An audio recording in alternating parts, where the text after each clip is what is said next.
Bonjour, bienvenue sur la chaîne Hard Reset. Dans cet épisode, je vais vous présenter les ports et les boutons du téléphone Motorola Edge 70 Fusion. Commençons par le côté droit de notre appareil. Ici, tout en haut, il y a un petit trou qui correspond au microphone secondaire. C'est un microphone qui capte les sons de notre environnement, mais au lieu de les enregistrer, il les collecte et les réduit.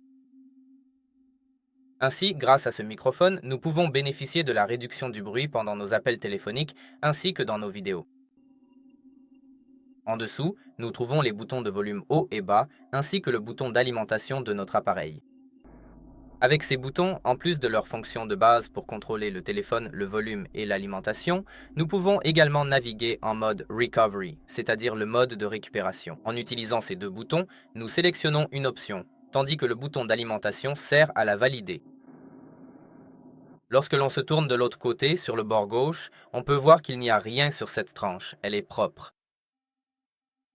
En haut de notre téléphone, nous trouvons le logo Dolby Atmos et juste à côté, nous trouvons le microphone du téléphone. Ceci est l'un des deux microphones, car le second se trouve ici en bas, à côté de l'emplacement de notre carte SIM.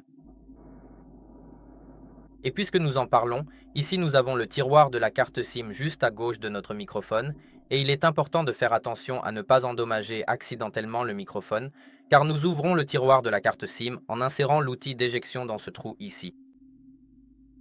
Si nous l'insérons ici, il est très probable que nous endommagions notre microphone. C'est pourquoi il vaut la peine d'être prudent et de bien faire attention à l'endroit où l'on insère l'outil pour ce tiroir. Ensuite, nous avons un port USB Type C 2.0 qui est capable de charger notre appareil avec une puissance allant jusqu'à 68 watts. C'est le maximum bien sûr. Vous pouvez aussi le charger avec une puissance inférieure. Quant à ce port, nous pouvons également l'utiliser, par exemple, pour transférer des fichiers vers notre ordinateur. Et voici ces deux rectangles ovales.